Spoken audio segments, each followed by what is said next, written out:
Alright guys, so today we actually are going to work on the brake lines on Johnny's truck, the new one, the silver, the RUSTERADO, that's right. So, I'm going to hook up the trailer, we're going to get out of here. Catch up then.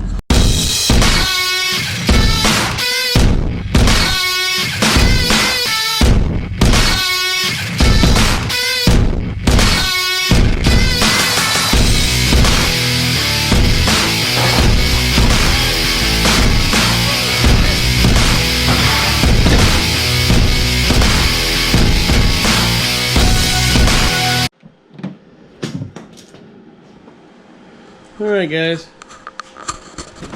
here we are, we got it lifted up.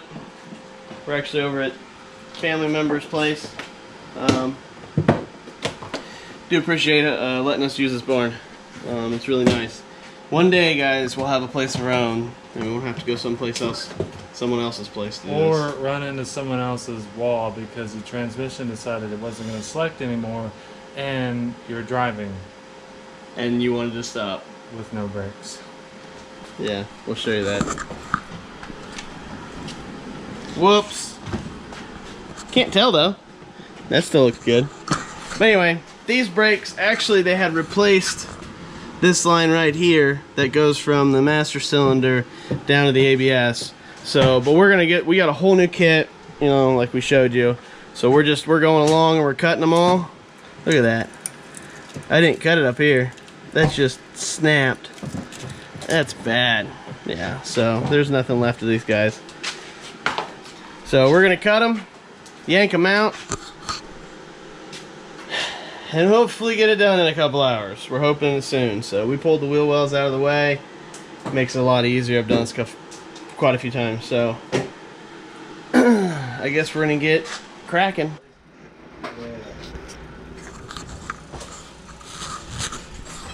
Alright guys, so we're actually making pretty good progress. How long have we been here? Half hour? Half hour, Yeah, half hour maybe. We've already got, if you look right there, all the lines taken off. I went around and I cut, here I'll show you, he didn't get them off the ABS pump yet either. Okay, so see how they're all cut off? Yeah, okay. See how I cut them all off?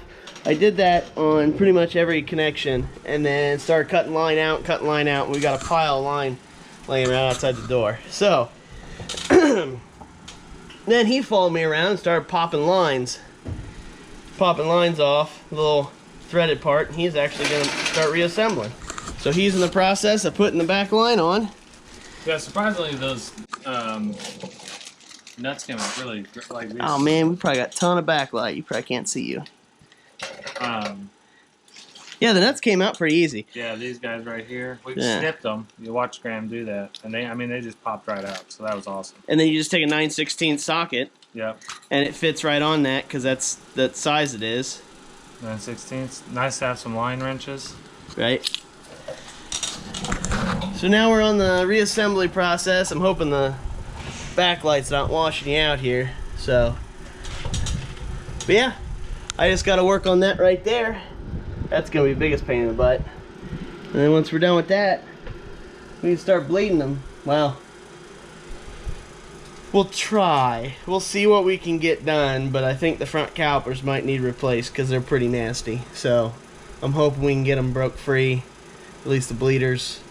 If not, we might be able to do it where the banjo nut is on the line, but the lines don't look any good, so we may end up just getting it bled enough to where we can pull it on the trailer and we won't run into any more walls. And then we'll be good to go. All right.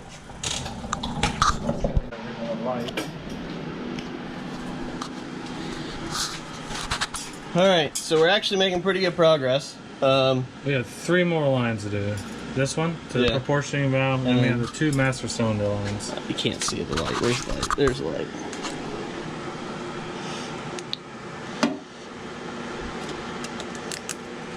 All right. So yeah, we just basically have these 2 lines here that just go up to the master cylinder down the proportioning valve.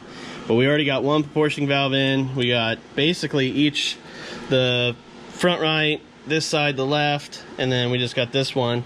Here, I'll show you. Oh!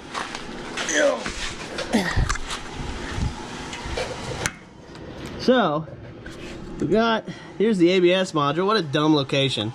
So, we got the rears here. This is the front right. That's the front. Oh, let me get the camera on it. There we go. There's the rear. Right here. The front right, front left. This is the front of the proportioning valve. And then right there is where the other one goes. So once we get that fed through, we're pretty much good to go. We gotta attach the rear still. But we're making good progress. We're at what? 2.5 hours? 2.5. It's like 2:40 right now. 12:40. 12:40, sorry. And we got here around 10 o'clock is when we got it unloaded and ran into the barn. Luckily there's that pole right there. Right? There's the pole. So we just gave him a cosmetic blemish on the wall, that's all. It's about $100 for the plywood right there though. Yeah, now it is. When this barn was built, it wasn't. Right. Alright. So there's not much on this video. There really isn't much to talk about because it's just doing brake lines. And there's probably a million of these videos out there. Show the linkage. The linkage? Yeah, it's broke off. That's why I ran it down bar. Oh yeah, yeah. So let's turn this guy around here. Oh, I just untwisted the battery. Oh, right in the face. Oh, right in the face. Yeah. So much for shifting. Totally came unhooked. That's so, why, yeah, that's why we ran it. That's why I ran it in the barn. Because I was trying to put it in neutral and it didn't go. It's still dry. Just came unclipped. I don't know, maybe because of rust. I don't know. It kind of looks like someone's been in here messing with it, and I think they popped it off, or there's a clip there that's missing. Well, it was sitting. I think he said it was sitting by a barn, so they probably went underneath there. Can't even see. To pull it out before they got keys. Right. So we gotta fix that. We'll take the shifter and put it in like neutral or something, then we'll pop it in neutral down here and pop it on. I'm thinking there's a clip inside this that's bad, so we may have to either replace this end of the cable or the whole cable, but it's not a big deal. We'll do that before we try to test drive it. Hey, at least we'll be able to stop though. Alright, stay tuned. And there's not much on this video. We'll try to, I mean, time lapse is no big deal, but it's just real quick, simple video. It's nothing crazy. The small amount Some of debris in it. coverage. Yeah, we'll spray it out. Yeah, see, it's actually really good. Like, it's in really good shape. Which is nice. Yeah. Nice and clean. There's very little shavings in it, like, but it's normal wear and tear for 158,000. I don't think it's ever been done, but yeah, like you said, the coverage is sealing. It's like there's only a little bit right here. The gasket was supposed to be all the way out to here. And the same thing here. It came all the way up. It was still sealed. The issue was the cover was rusted through. It like actually had a crack in it. Yeah. So luckily the truck came with one, so we're gonna slap it on there. And O'Reilly's hooked us up with some fluid. So thanks to them again. In the last video we kind of explained that, so go check it out. That's when we nearly explode this truck into bits and pieces before we blow it up. Very lucky. Yeah, that was interesting. Yeah. So, oh, it's hot. It's a hot one today. Yeah, we got our fan. Graham needs air. Not made for this weather. We're doing this now, and we're letting it trying to get these new lines to gravity bleed, but It sometimes takes a while with these ABS modules being on the bottom and stuff. I should cover that up. But it's just kind of a pain in the butt. You just gotta mess with it. Sometimes you gotta get up in it and just sit there and pump it and pump it and pump it and pump it. And then hopefully we can get it bled out. But usually if you let it gravity bleed for a while, throw some cardboard down to see which one's working, and then pump the pedal a bunch of times to get fluid moving, it'll work its way out. So just takes time. That's all. yep. We'll come back when we're all done and be able to stop this truck. Yeah, stop it this time. All right, guys, we're back here, Grandma's Garage. Thanks for tuning in today. We're back with the RUSTERADO, and we're doing fuel lines. So I got this new kit. Hey, give him credit. He got a week out of it before something else broke. So, But it was parked for so long. it was parked for a long time. So, So- I'm surprised they lasted a week without them rusting out. And then they started seeping, halfway through the week? Yeah. And then on Friday, it was just straight stream on the ground. Yeah, I don't know if you guys can see my line coming in. Yeah. That's Oops. bad. But, so I did some research. The metal lines are super expensive. I mean, just for the truck, they're $300, almost $400 for the fuel lines for this. So I did some research. There was one guy on YouTube who did these nylon lines, and they were $133, and they are from a company called Inline Tube, and it comes with all the goodies: the fuel filter, you've got your evap line, your return, and your pressure line. Yeah, I like how it comes with like the crimped on metal fitting to go right to your quick disconnect like And this. they have these junctions. Yeah, so that way you can just basically just splice it in anywhere you need to, and They are cut to simple. length, so they give you a bunch. So we gotta cut them up to length. They give you like these fittings here for like the quick disconnect and stuff. So you basically have to cut it to length and shove it on. Yeah, and they have a tool, but that was another 100. The kit and the tool to do this, if I was gonna do it a lot, I would buy it.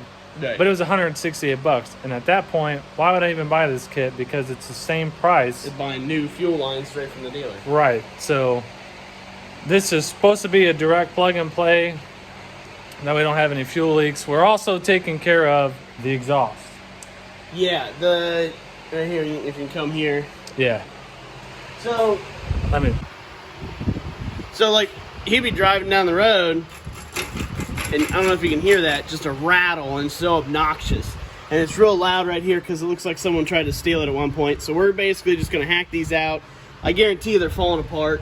Yeah. This one And obviously is in here now. it shouldn't give me a code because there is an O2 sensor right there before, and there's nothing one after right there. It might give you a code. Well, we'll figure that one out. Maybe we'll show you how to get rid of that code. So, and it doesn't involve a piece of electrical tape on the dash. And this is the fuel lines. Oh yeah, this is nice. So I thought it was leaking there. It's actually leaking right behind your charcoal canister right here. It's actually, if you look, the line comes up. So you can't. Yeah, you can see it. The line comes up here and then comes across, and it's leaking right over here on Right the side. behind the charcoal Yeah, canister. so it's like you can't get to it, but you should be able to just yank that apart right there and shove that nylon line in, but you actually have room to get to it, so it's actually pretty nice. Yeah. So it shouldn't be too bad. It should be a fairly easy job. They say that this job for the lines is about an hour and a half for one person. We got 2 people. Right. So we can probably knock it out in an hour. And Hope so. Because we got more stuff to fix. we got another video to do right Yeah. after this. So Yeah, so it'll probably be coming out after this one. I don't know if we've talked about it, but we had a Honda Civic on a trailer in the background in a couple of our videos. yeah, you may have seen it. You may have seen it. Especially in the truck video. I think you can see it. Yeah. So we got a Honda Civic that I ended up getting for a decent price, and it runs and drives, except once it gets warm, it won't shift. Right. So transmission's shot, so we got a new one for it, and we're gonna be swapping it in. So And it has new parts on it, and you went ahead this week and power washed all the oil because it was terrible. The valve cover's seeping. So that's another thing we got. Oh my gosh. But that's for the next video, and we'll talk about all that. Yeah. So If you want to see that, hit that subscribe button because that'll be coming up. yeah, it probably will drop relatively right after this video. Yeah, we'll try to do it like the next week because we do have other videos coming that I haven't edited, and it's been crazy, but we got to get to them, and they're coming out soon, so stay tuned. Yeah, and this truck has been driving great. It's gotten better and better. You know, I put some octane boost in there because it had some really old gas in there, and then put new fuel on top of it. Yeah. And it's getting better and better, slowly getting better. Right. So It's been sitting, so. yeah, you can't. I still don't have what I would pay for someone selling one. No. With Yeah, you're still ahead.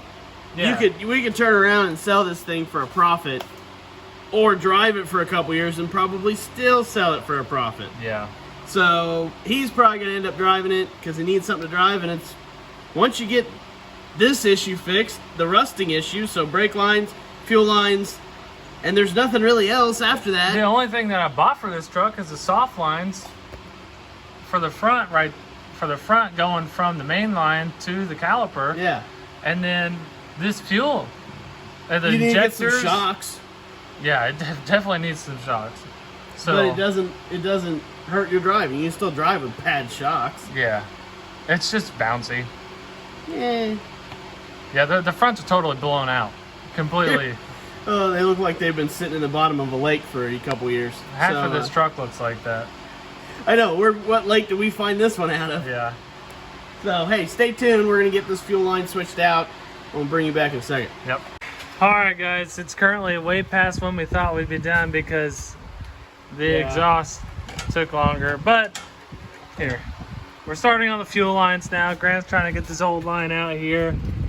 See how you can leave some of them, so we're just basically getting the ones that are in the way out. It says cut or leave. So we're just trying to get the ones that like hanging down like that.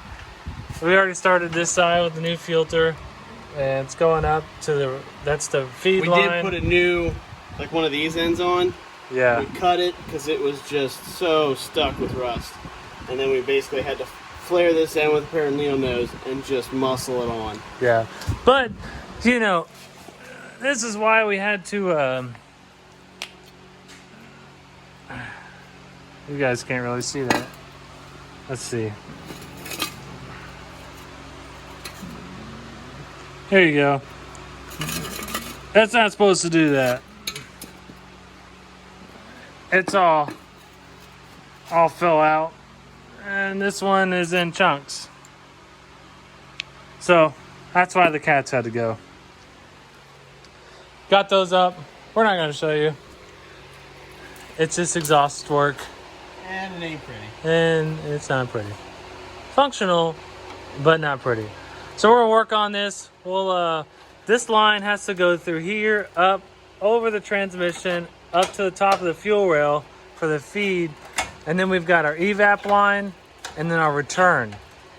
And this kit here, you know, it tells you your main fuel line. It tells you what color they are. If you want to look, you can pause the screen if you want to.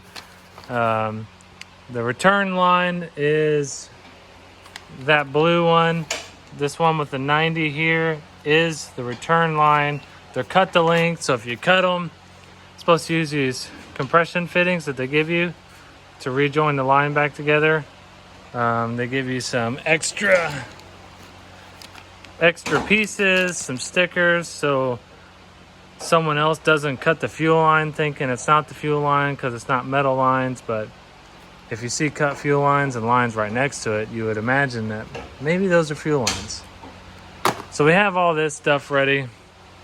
They just give you an over amount of line so it fits your vehicle, because this is probably for the quad cab. So they give you the length of the quad cab being the same as the extended cab, and probably the single cab. So they probably just fit it for the quad cab until the other cabs, they cut it down. But so far, I'm actually really impressed with it. This line's thick. I mean, you can't really bend it. It seems really, really well made. It's pretty legit. Like, it's actually a pretty cool kit, and surprisingly, we've only found you found one video on YouTube of someone doing this? Yeah, it's one guy with a GMC Sierra, and he was like, I'm gonna do this. I think it was like a 2500 crew cab though. Yeah. So I don't think he really had to shorten his that much. No, he did, because of like on the main line up there, it's kind of more up and towards the frame. Yeah. But this is not gonna crack or rust or nothing, you know. You should have put it on a factory. Oh yeah, especially these Chevys. I mean, honestly, when you think about it, it probably would have been cheaper in the long run. It's cheaper now. Well, it would have been cheaper then for them to put the plastic on and not have to worry about it rusting out 15 years later. Well, that's the same thing. Like they didn't put stainless brake lines on. They put the cheap, junk, recycled steel. Rust out in 3 years. Yeah. So anyways, we'll be back with you when we get closer to being done. And then we'll talk about obstacles afterwards. There's no point in doing a time lapse on it, but we'll talk about it more once we're done. Maybe a short, sweet video. Yep. Okay. All right, another long time later, we got some house wire. Yeah, found that over in the corner. Attached some weed eater string. Yeah, a little electrical tape. Lots of it because that's how we fished it. Because it's a freaking 90. I mean, you can't really tell, but this is a 90.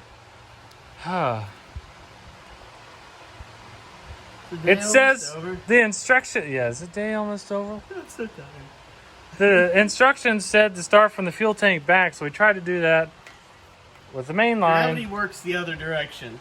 Well, it's just... We're fighting gravity and everything else between the firewall and the transmission. I mean, there's so much crap grounds and wires and hoses and everything runs there. And you can't run on the side because you got your exhaust here and you got your drive shaft, so you kind of have to tuck it up top the transmission. So it's... You can't get to it. If you're watching this and you're thinking about doing it, it's a pain in the butt. Buy your buddy some beer, because doing it by yourself would be absolutely... That one guy on YouTube, though, he made that crap look easy. So yeah, it took me 2 hours. Here we are, 2 hours. We did all the brake lines in 2 hours. Yeah. And it's taken us 3.5 to run these stupid... Nah, it didn't take that long. It probably only took about 2 hours. Yeah. But we're not even connected yet. We just got the lines ran. At least we don't have to bleed this system. Yeah, because you gotta go up over the transmission, then up, and then to the engine. And let me tell you, it's tight. Yeah, there ain't much room. Especially at 4-wheel drive. Now, 2-wheel drive probably won't be that bad. You got plenty of room. Because you don't have this. You don't have this. All you have is the transmission, and you can have exhaust. That's it. You know, you got plenty of room. Yeah, so we're gonna connect all this stuff, and we'll have to splice it. They have connectors, like you was explaining earlier. We'll Yeah. have to splice it and shrink them. That's why we're probably gonna lower it down and get our lengths right on the engine compartment, and then put our splices down here so we got room. Because you know we can just put them right here where the fuel filter and all the lines used to be, because we pulled all those lines out. yeah, easy stuff. All right, let's get that done so we can button up this truck and call it a day. Yes. All right, guys. This is just a daily driving truck. So we didn't cut anything. We just zip tied it up because it's a pain without that tool. I'll tell you right now, that sucked. Yeah, for all our luck, they'll all leak if we cut them and splice them and shorten them and do all that crap. Yeah, we had to cut this guy. We're better off just leaving them. He was rusted. They give you zip ties to like hold the line together. You gotta put pliers in there, like open up the hole a little bit, and that's tough stuff. That tool, the guy on YouTube that we did watch, he definitely had that together. But we ran up where the fuel lines go, over the transmission. They're not hanging down here. They're going in the right path. So we're done. Like this guy. Completely rusted shut. So we just had to cut it off and, you know, cut it off, put some new lines on. We had to do it to 3 of them. This is a pain, for sure. Oh, yeah. And even when you buy the new lines, they don't come with the new fittings. They don't. So you'd have to go out and buy that kit and do it yourself and be in the same boat. So, throw that away. We're going to lower the truck down. I'm going to get in it. we're gonna clean up and then see if we got any leaks. And hopefully we don't. All those new brake lines ran. This truck should be running top notch. Shout out to our sponsor. O'Reilly. So I think we're gonna call it there. Really appreciate you guys watching. If you guys have any questions, throw them down in the comments. We'll definitely answer them. We've been answering all the comments, so if you guys got anything, just hit us up. Yeah. So, And if you want to, you can cut those to length if you're that, particular about it. I'm not. I don't care. Doesn't matter if it's cut, if it's not. They just already come crimp and fit nicely. So I just said I can coil them up. Fuel's gonna go. There's less chance of them leaking. Yeah. This way, because it's all the factory crimp corners and ends, and it's not. I mean, they're quick disconnect like the airlocks on semis and stuff. So they're made for traffic. They're made for the road and grind, but. It's just easier to zip time up, and then if you do have an issue, say one of the fittings leak, now we have extra line that we can just uncoil it, cut it off, reattach it, and you're done. Yeah. So. And buying the kit wasn't justified because we're not going to come across this a whole bunch. We're not. No. We're not a shop. We're not doing it for. It's 03. It's hitting 20 years in what, 2 years from now? Well, yeah, it's 18 years old. Yeah, so why get a kit that, yeah, the newer ones have it, but it's different. We're not doing this every day. No. Until we are, then yeah, when the kit becomes justifiable, right, I'll buy it, or you will buy it for the channel. But right now, it's not, and I'm just trying to keep this truck on the road for a vehicle for me to drive. Right. Yeah, it's just a rusty Chevy. And I'm just trying to put it back together. The RUSTERADO. The RUSTERADO. So anyways, guys, hit that like button. Hit that subscribe button. Really appreciate you guys tuning in. And we'll catch you on the next one.